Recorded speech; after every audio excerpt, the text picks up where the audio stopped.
change the world, start off by making your bed. If you make your bed every morning, you will have accomplished the first task of the day. It will give you a small sense of pride, and it will encourage you to do another task, and another, and another. And by the end of the day, that one task completed will have turned into many tasks completed.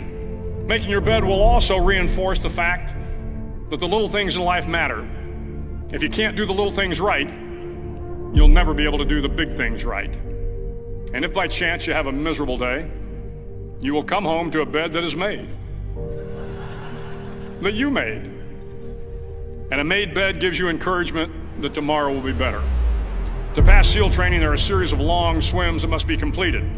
One is the night swim. Before the swim, the instructors joyfully brief the students on all the species of sharks that inhabit the waters off San Clemente.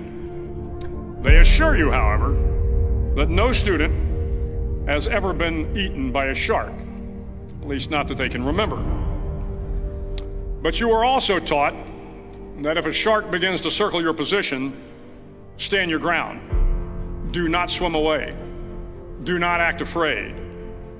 And if the shark, hungry for a midnight snack, darts towards you, then summons up all your strength and punch him in the snout, and he will turn and swim away. There are a lot of sharks in the world. If you hope to complete the swim, you will have to deal with them. So if you want to change the world, don't back down from the sharks. Over a few weeks of difficult training, my SEAL class, which started with 150 men, was down to just 42. There were now 6 boat crews of 7 men each. I was in the boat with the tall guys, but the best boat crew we had was made up of the little guys, the Munchkin crew, we called them.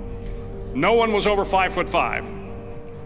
The Munchkin boat crew had 1 American Indian, 1 African American, 1 Polish American, 1 Greek American, 1 Italian American, and 2 tough kids from the Midwest.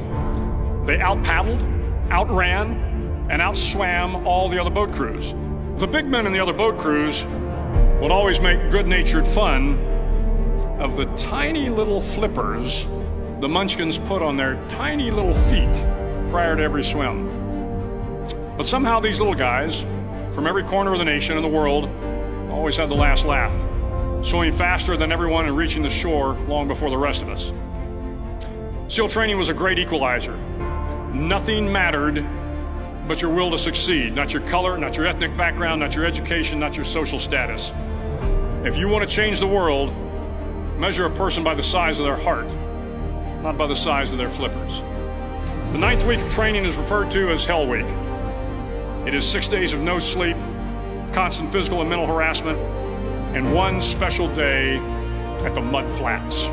The Mud Flats are an area between San Diego and Tijuana where the water runs off and creates the Tijuana Sloughs, a swampy patch of terrain where the mud will engulf you. It is on Wednesday of Hell Week that you paddle down to the Mud Flats and spend the next 15 hours trying to survive the freezing cold, the howling wind, and the incessant pressure to quit from the instructors. As the sun began to set that Wednesday evening, my training class, having committed some egregious infraction to rules, was ordered into the mud. The mud consumed each man till there was nothing visible but our heads. The instructors told us we could leave the mud if only 5 men would quit. Only 5 men, just 5 men, and we could get out of the oppressive cold. Looking around the mud flat, it was apparent that some students were about to give up. It was still over 8 hours till the sun came up. 8 more hours of bone-chilling cold. The chattering teeth and the shivering moans of the trainees were so loud, it was hard to hear anything. And then one voice began to echo through the night. One voice raised in song. The song was terribly out of tune, but sung with great enthusiasm.